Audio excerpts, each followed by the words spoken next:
Bonjour à tous, nous sommes le mercredi 3 décembre et pour commencer le journal du jour, nous allons parler de la Coupe d'Afrique des Nations parce qu'il y a des nouvelles autour de ces dernières et c'est un petit scandale, je préfère vous prévenir.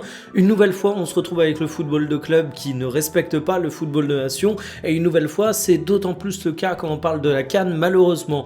On ira également du côté de la Ligue 1 avec la situation de Francaise qui devrait s'accélérer vers le sens d'un départ au cours des prochains jours. Nous parlerons du match qui était extrêmement attendu entre le Barça et l'Atlético. Nous ferons le point sur les finances de l'Olympique Lyonnais et enfin on terminera avec la situation médicale de Ferland Mendy qui ne s'arrange pas.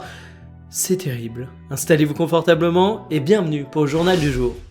La CAN ne se fait pas respecter par le monde du football, épisode 450, c'est déplorable de voir qu'à chaque fois la Coupe d'Afrique des Nations se fait marcher dessus par les clubs et on a un nouvel épisode avec un accord qui a été trouvé entre les clubs et la FIFA sans même prévenir les fédérations sur le fait que les joueurs vont être libérés plus tard que ce qui est normalement convenu par les règlements. Ce que ça veut dire très concrètement, c'est qu'en arrivant au dernier moment, les joueurs vont pas avoir le temps de se préparer tactiquement et ça va être extrêmement compliqué. Le règlement sur le papier, il est simple, les joueurs doivent être mis à disposition des sélections le lundi de la semaine précédente du début de la compétition. Ça veut dire qu'au minimum, tu as 7 jours, au maximum, tu as 13 jours, et normalement, ça permet aux sélections d'accueillir les joueurs, de prendre un peu la température, l'état physique de chacun, de commencer à bosser tactiquement, sauf que là, un accord a été trouvé pour qu'il y ait une libération de certains joueurs seulement 6 jours avant le début de la compétition.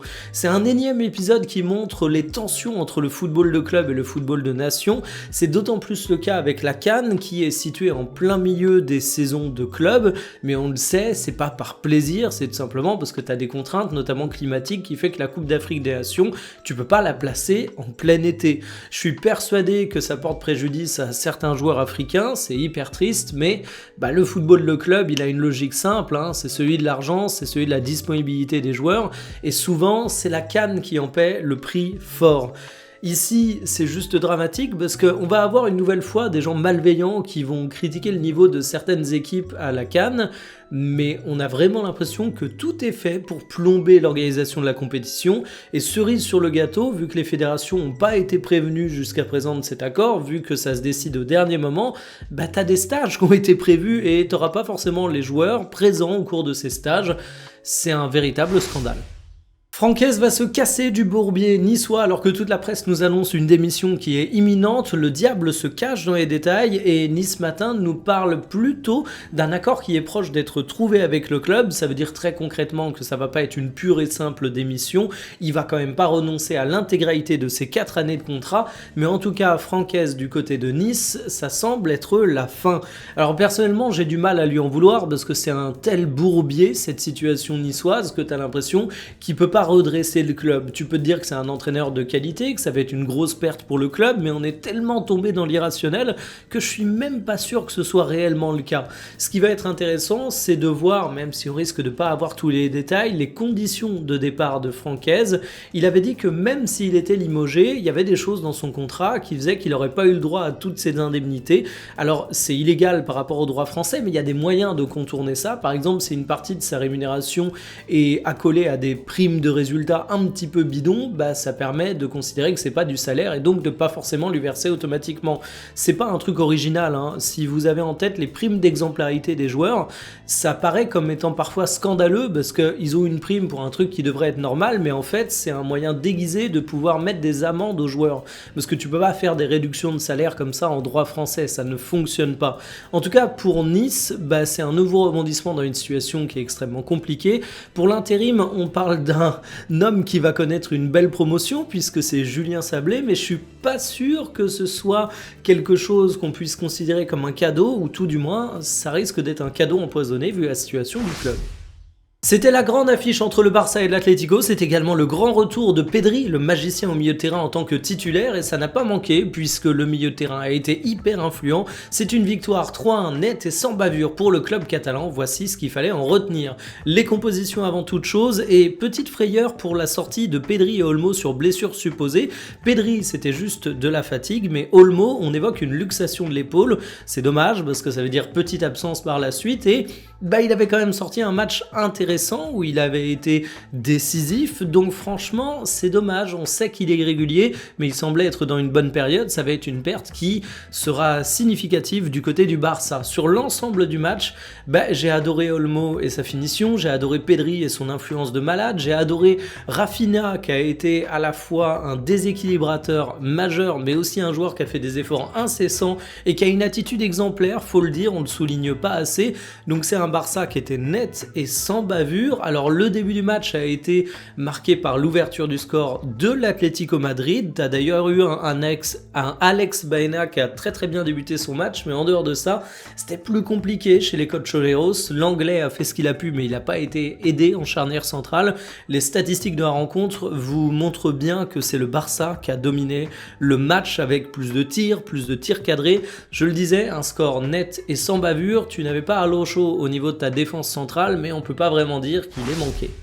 Normalement, si vous êtes lyonnais et que je vous dis John Textor, vous avez un flashback qui est digne d'un vétéran de la guerre du Vietnam. Sauf que voilà, j'ai une mauvaise nouvelle, les embrouilles de John Textor pèsent encore sur les finances de l'Olympique Lyonnais, et aujourd'hui on a le journal de l'équipe qui nous raconte une histoire qui est absolument abracadabrantesque. En fait, l'Olympique Lyonnais se retrouve à avoir une société d'affacturage qui lui réclame 120 millions d'euros. Alors quel est le principe d'une société d'affacturage ? C'est assez simple, c'est quand vous avez une facture de 100 euros mais que votre client refuse de payer ou que ça met trop de temps, vous pouvez céder cette facture de 100 euros à une société d'affacturage qui va vous la racheter 80 euros, mais qui en échange va tout de suite vous donner l'argent, donc ça vous aide côté trésorerie, et qui de son côté va se charger d'aller réclamer les 100 euros à la société qui a une créance.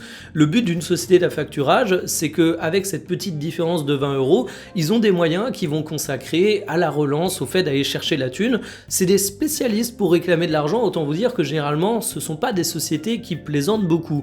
Et bien dans le cas de l'Olympique Lyonnais, on a 5 joueurs fantômes qui ont été vendus de Botafogo à l'Olympique Lyonnais pour une somme de 120 millions d'euros, et ça c'est passé en affacturage de la part de John Textor, c'est-à-dire que John Textor a donné une de ses créances à une société d'affacturage alors que les deux clubs étaient de son côté. Alors ça a donné 100 millions d'euros en cash immédiat, un cash qui aurait bénéficié à l'Olympique Lyonnais, mais ça on n'en a pas la preuve. Et en fait le truc qui est assez fort, c'est que ces joueurs ils sont jamais arrivés du côté de l'OL, et aujourd'hui ils ont certes été vendus pour 80 millions d'euros, mais on n'a même pas la preuve que la vente de 80 millions d'euros a été elle aussi du côté des comptes de l'Olympique Lyonnais. Donc c'est une embrouille de A à Z, d'autant plus qu'on parle de Botafogo qui au dernier moment, avant la vente, aurait potentiellement racheté les droits des joueurs, on imagine pour une somme symbolique.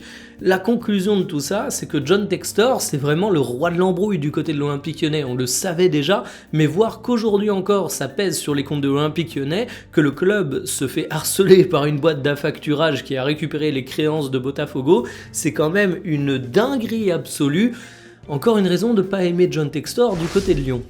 Sitôt revenu, sitôt blessé, Ferland Mendy aura joué un petit match avant de rechuter. Lésion musculaire au biceps fémoral de la jambe droite selon le Real Madrid. Ça commence à faire beaucoup pour un joueur qui ne cesse de se blesser depuis des années et qui aura une année 2025 tout simplement désastreuse. En fait, si on regarde le tableau des blessures de Ferland Mendy, c'est simple, il n'y a pas une saison sans ennui, et les saisons où il a des ennuis, c'est des matchs manqués par coup de dizaines. Il avait prolongé son contrat en 2024 jusqu'en 2028, mais il a 30 ans et on se demande comment il va s'en sortir en termes de blessures. En tout cas pour l'année 2025, le Real Madrid peut complètement l'oublier, il sera indisponible selon la durée estimée par les médias, et je me dis heureusement qu'ils ont été recrutés Carreras à ce poste-là, parce que Ferland Mendy, tu peux pas compter dessus, Alaba, évidemment tu peux pas compter dessus non plus, et Fran Garcia, je pense qu'on sera tous d'accord pour dire que c'est un petit peu léger.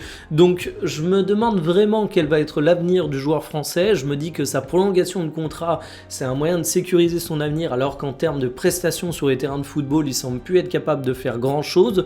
Ça doit être dur mentalement pour lui également de pas pouvoir pratiquer son métier, parce que là il aura vraiment pas fallu grand chose pour provoquer une rechute, mais en tout cas cette histoire semble sans fin. Terminé pour le journal du jour. Hier on a été du côté de Liverpool en évoquant la situation de Florian Wirtz et du mercato des Reds. Je ne sais pas sur quoi je vais me pencher cet après-midi, donc je vous dis sobrement rendez-vous à 17 h pour une nouvelle vidéo qui fait bien votre journée. Salut.